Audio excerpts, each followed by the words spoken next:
KSC, presence.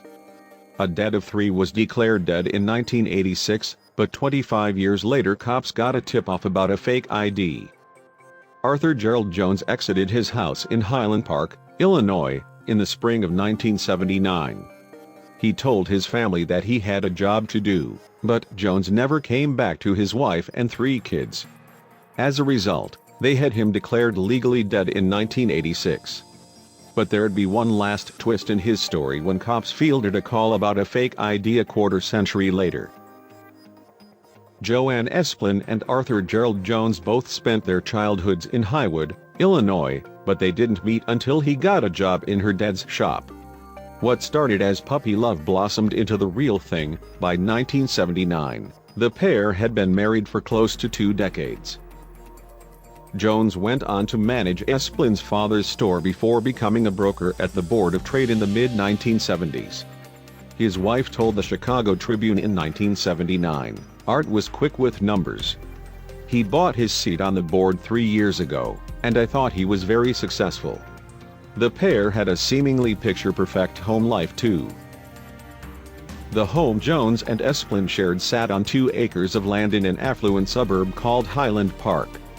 They also had 3 children, and Esplin had fond memories of the trio playing volleyball in the backyard with their father. According to Donald Verbeek, the district's lead detective at the time, Mr. Jones was a very regular guy, a good family man. Not all that glittered was gold for Jones, however. In November of 1978, for example, Jones had to give up his place on the Board of Trade. He reportedly received a payout of more than $200,000 in return, although that money went straight toward paying off the 40-year-old's gambling arrears, Esplin revealed. Verbeek corroborated this, saying, Jones had a reputation as a gambler. In one instance, according to Esplin, her husband made a $30,000 wager on the outcome of a basketball match. Another time, Jones took out a second mortgage on their home, forging his wife's signature in the process to help fund his gambling. On top of that, Esplin later came to believe that he had mob links. Another incident that affected Jones was the murder of his fellow commodities broker Carl Guimari. 2 men wearing masks gunned Guimari down in the spring of 1979, and Esplin said it had a severe impact on her husband. He was not himself, and he paced about the house after he heard the news, she explained. Still, Jones and Esplin appeared to be going on with their lives, in spite of this change in his behavior. Later in 1979 they scheduled a holiday in California, in fact, and they even bought plane tickets. However, Jones subsequently requested that they put off their trip for a week, and Esplin suspected that he was waiting for a payout of some kind. The trip was never to be for the couple, though. On May 10, 1979, Jones let his wife know that he had a work meeting to attend that afternoon and said he'd be home later. Esplin thought it odd, though, that he'd be meeting a professional contact in what he had on at the time, a tennis shirt and casual trousers. "How can you go out looking like that?" Esplin inquired of her husband. "The meeting is not in a business office," Jones responded. After that, he got into the driver's seat of his 1977 Buick, and he never came home. Thus, the mystery of his disappearance began. Esplin, for one, had no idea of the details of the meeting that her husband apparently was due to attend that day. She could, however, tell he was upset about something. That became even clearer when she realized he'd left his favorite accessory, a bracelet, behind. Esplin said Jones never went anywhere without it. Initially, the investigating officers didn't know what to think either. Verbeek explained, "All police know for sure is that he is gone, vanished completely. There has been no demand for ransom, so a kidnapping is out of the question." He also noted, however, that Jones might have had some secrets, such as a gambling problem. And, by extension, this could have created issues with some of the city's bookmakers. In addition, investigators later found out that Jones had been lying to his wife about his whereabouts. As far as she knew, Her husband commuted daily to Chicago. But Jones had neither work colleagues nor a place of employment. His former Board of Trade co-workers hadn't seen him for months, in fact. That revelation led Jones to believe that her husband's mental health might have declined. "I don't know if his disappearance was foul play, or if he had a nervous breakdown and doesn't know what he is doing," she said. "But if he is running scared of somebody, I feel he at least would have called me." With the case still fresh in the spring of 1979, Verbeek could only promise that he was trying to keep an open mind about what happened to Jones. The detective declined to share any theories relating to the father of three, however. Even if he had, though, it's doubtful that anyone could have guessed what was to come. Jones' case eventually went cold. By 1986, in fact, authorities had still yet to find a single strong lead that pointed to the husband and father's location, or even whether he was dead or alive. As a result, a court proclaimed Jones to be legally dead, a motion that's typically taken in two very specific scenarios. Sometimes, a person deemed to be in grave danger just prior to going missing will be declared dead, even without proof or a body. For example, passengers on the Titanic who didn't end up on a lifeboat received this declaration. Otherwise, a court will wait for a designated period of time and, if no evidence providing proof of life appears, then they'll deem the person to be legally dead. A quarter of a century later, though, the truth about Jones' disappearance would come out. It all started with a man named Clifton Goody Mao, who, like Jones, grew up in Illinois. By 1979, Goody Mao had signed up for the U.S. Army and found himself based in Missouri.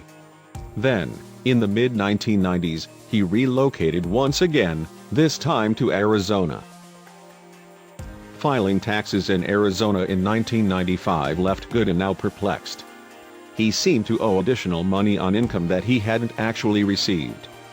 "Things would show up on my Social Security, $18,000 to $20,000 on income, and the taxes weren't paid," he told the Las Vegas Sun in 2011. They were earnings associated with casinos. Goody Mao subsequently passed on his findings to the relevant authorities and enlisted the help of a CPA to take care of his taxes. He eventually received a temporary new Social Security number, but this didn't solve Goody Mao's problem entirely. That's because somebody tried to use his code to set up a bank account. For Goody Mao, the situation became more and more stressful over time. Having to pay extra taxes weighed heavily upon him, and it began to affect both his personal health and his work life. Moreover, the Nevada Department of Employment did little to help him. Eventually, Goody Mao had to abandon his pursuit of justice, since the authorities had been of little assistance, and he'd struggled to drum up any leads on his own. The IRS had presented him with one interesting nugget of information, however. A man named Joseph Sendelli had apparently attempted to use Goody Mao's social ID at the DMV. With the help of his wife, Goody Mao subsequently got hold of Sendelli's phone number, and he called him to find out what was going on. I thought he'd be as angry as me about the confusion, but he was just deflecting. He would say, "Well, there must be some kind of mix-up, but I'll change my Social Security number," Goody Mao recalled.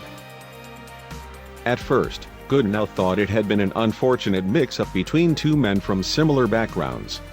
"I told him I was born at Lake Forest Hospital, and he said, 'Oh, so was I,'" the veteran explained. But later he would realize that Sendelli waited for Goody Mao to share a detail before agreeing with whatever was being said.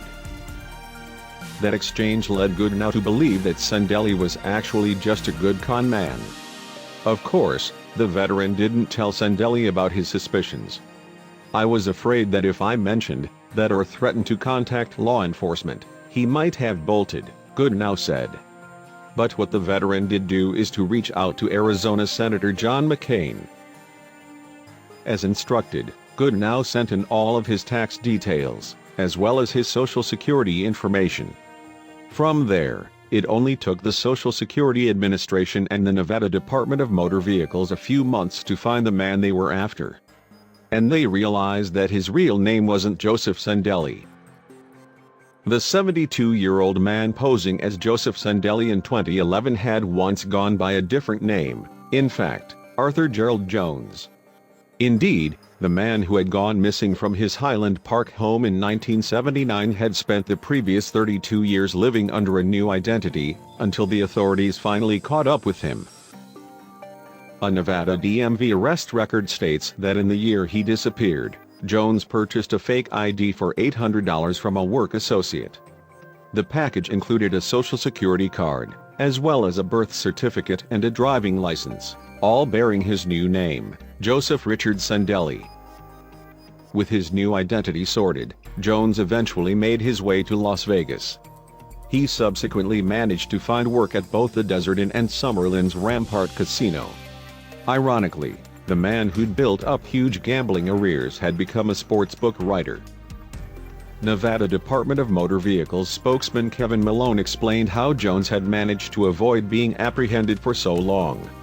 The laws used to allow us to accept another state's driver's license or ID at face value, and that is what appears to have happened in this case, Malone told the Toronto Star in 2011.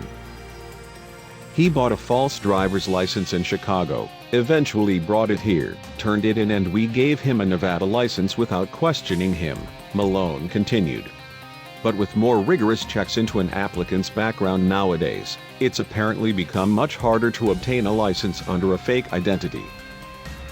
Malone described the modern process, saying, "Now you have to provide proof of identity, birth certificate, etc., and we also verify social security numbers online and use facial recognition. You can't hold multiple identities because the facial recognition software will catch you." Renewing the license in 2008 was one of the reasons why Jones had gotten caught, in fact. Of course, some of it had to do with Goody Mao's persistence too. To that end, all the veteran said he wanted was to return to normality after being saddled with another man's taxes for years. However, the likelihood of Goody Mao being reimbursed seemed pretty thin to Judge James Bixler, who presided over Jones' case. The former broker faced a Class E felony charge for fraud, which he accepted in January of 2012. He wouldn't face time in jail, but Jones would have to serve probation and was ordered to pay restitution to those he'd cheated. Bixler ordered Jones to pay $11,000 to Goody Mao for the financial and emotional burden the veteran had endured for well over a decade. The judge also said that Jones had to pay back all of the Social Security his family had received on his behalf. That meant Jones owed just under $90,000 for his disappearance and subsequent wrongdoings. Bixler believed that Jones wouldn't be able to repay that sum, however, since he isn't employed at the casino anymore. The fraudster actually relied on Social Security benefits, in fact, which he would now need to use to pay off his debts. Just before Bixler handed down the sentence, Jones had the opportunity to say something. He began by making an apology for his actions. Then, however, he claimed, "I was not under the impression that it was a false identification. It was my fault for not checking it out and pursuing it." Jones subsequently shared the details behind his purchase of the ID papers. The judge reiterated, the purpose of which was to make you a new identification, right? And give you a new name, right? Jones responded, "That's what I honestly thought at the time." Beyond that, Jones didn't provide any other details about how he'd left Illinois, or why. Investigators believed that it had to do with his gambling or a link to organized crime. Bixler instead suggested that Jones had just wanted a new start, escaping relationship difficulties he was going through with his wife. Perhaps Jones' lack of clarity explained why the judge didn't hold back when responding to the criminal's comments. Bixler said, "You certainly created a big mess. It really won't be undone. It's only going to be partially remedied. But it's certainly not going to be unwound. This is going to go to your grave. And this one will be a real grave." Thank you for watching. And don't forget to subscribe.